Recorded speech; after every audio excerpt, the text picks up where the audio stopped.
En el estudio Marco Fernández, él es profesor investigador de la Escuela de Gobierno del TEC de Monterrey, también es investigador de México Evalúa. Gracias, Marco, por estar aquí. Hola, muy buenas noches. Bienvenido a Sin Línea. Gracias. Pues estamos hablando del tema de la educación en las campañas. Acabamos de presentar lo que dijo López Obrador el fin de semana en Guelatao, Oaxaca, este decálogo que presentó frente a maestros.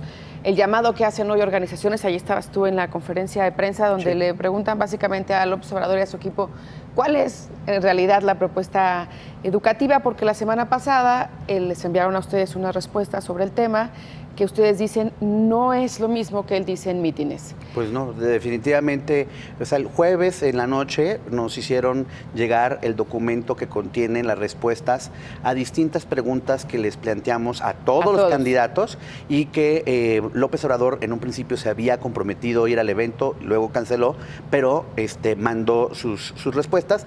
Las mandó incluso después, ya habían dicho su vocera que nos la habían mandado, cosa que no era cierto, sino 2 días después nos mandaron las respuestas. Cuando vimos las respuestas, al día siguiente se hicieron públicas, se subieron a la página de internet y demás. Y vimos varios de los puntos que, pues la verdad, me parecían bastante razonables. La importancia, por ejemplo, de utilizar de manera correcta la evaluación para que no fuera punitiva, sino que realmente sirviera para la formación docente. La importancia, por ejemplo, de coordinarse con la autoridad educativa para darle continuidad al modelo educativo que se está impulsando como parte de los esfuerzos de la reforma educativa. Entonces, la importancia, por ejemplo, de atender a las escuelas más necesitadas para que realmente haya equidad de oportunidades educativas. Entonces, uno revisa todos los puntos de sus respuestas, la importancia de respetar la autonomía del instituto y darle el presupuesto del Instituto Nacional para la Evaluación de la Educación y darle el presupuesto necesario para que cumpla con las expectativas de las funciones educativas que tiene, etcétera, etcétera. Pues uno ve con entusiasmo esas propuestas.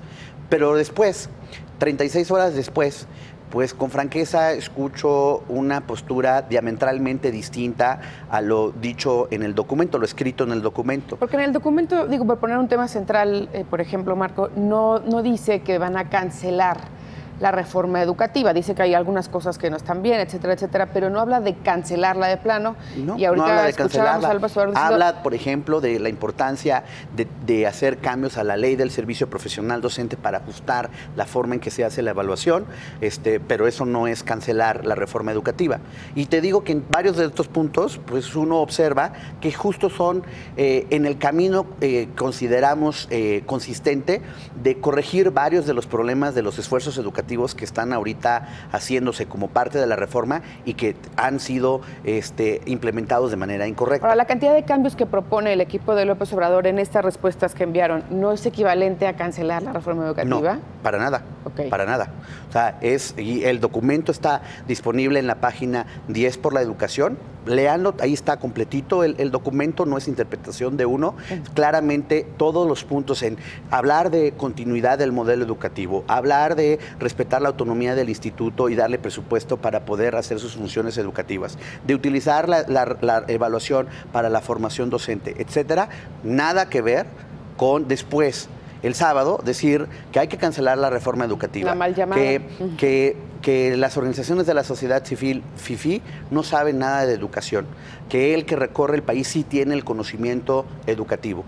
Prometer, además, y me sorprende porque incluso, pues yo no sé, habrá que preguntarle a Carlos Ursúa, su futuro secretario de Hacienda, de dónde se va a sacar el dinero para poder hacer todas las promesas de reparto de recursos a los estudiantes y demás, en donde otra vez hay planteamientos que a mí me parecen adecuados y críticas que hemos hecho a la autoridad actual. Porque en medio de todo este debate, flaco favor ha hecho la autoridad educativa federal cuando se documenta los excesos del gasto en publicidad y por el otro lado, uno observa, por ejemplo, los presupuestos ejercidos para el programa estrella de formación docente y pues se preocupa porque, por ejemplo, el año pasado se le hizo un recorte del 43%, un subejercicio, perdón, del 43%, y el antepasado, en 2016, un subejercicio del 63%. Sí, o sea, lo que decíamos, se gastó más en promocionar, en comunicación social, la SEP, que en capacitar a los profesores de este país, que supuestamente pues es la idea, es lo que nos importa, es que mejore la educación. Exactamente. Y en ese sentido creo que hay que ser muy críticos de la autoridad educativa federal. Pero también hay que entender que hay varios ajustes que se tienen que hacer a la reforma, sí, pero eso es muy distinto a hablar de tratar de reinventar la rueda educativa y otra vez empezar de cero, cuando, por ejemplo, es súper importante defender que ya no haya la venta y herencia de plazas, que los profesores que aspiran a ser directores o supervisores lo hagan a partir del mérito con evaluaciones y no, perdón, como se había hecho tradicionalmente con conexiones dentro del sindicato. Si vamos a hablar, hay que hablarnos con la verdad.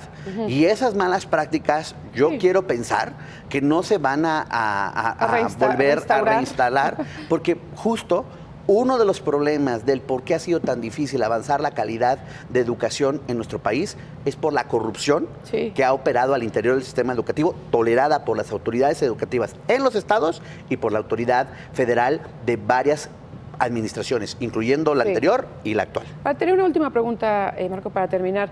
Independientemente de, bueno, estas contradicciones, ¿no?, que hay entre lo que dice el observador en los mítines y lo que manda su equipo y todo, creo que hay un consenso, por lo menos entre él y Anaya, porque MIT, bueno, pues la defiende completamente, en que algo está mal en la reforma educativa, que su aplicación no ha sido la adecuada y que hay que hacerle cambios. Por supuesto, a ver, yo creo que el consenso más importante es la necesidad de la reconciliación con el magisterio para cumplirles, no solamente, o sea, cumplirles lo que está detrás de la promesa de la evaluación, que es, por un lado, formarlos a aquellos que están en las escuelas normales con los elementos necesarios pedagógicos para que tengan un buen desempeño como futuro, como docentes. Segundo, realmente darle a los maestros actuales las capacitaciones, los cursos de formación continua que realmente respondan a las áreas de oportunidad que están detectando las evaluaciones. Porque si evaluamos por evaluar y realmente no le cumplimos esa parte de la ecuación al magisterio, pues obviamente muchos de los maestros se sienten defraudados y ofendidos respecto a la operación de la reforma. Y ve uno estos excesos de gastos en publicidad y peor aún abona al escepticismo respecto a los esfuerzos educativos que se tienen que hacer para mejorar la calidad y la equidad de oportunidades educativas en el país. Bien, te agradezco mucho que has estado aquí, Marco. El agradecido, como siempre, soy yo. Buenas noches. Buenas noches.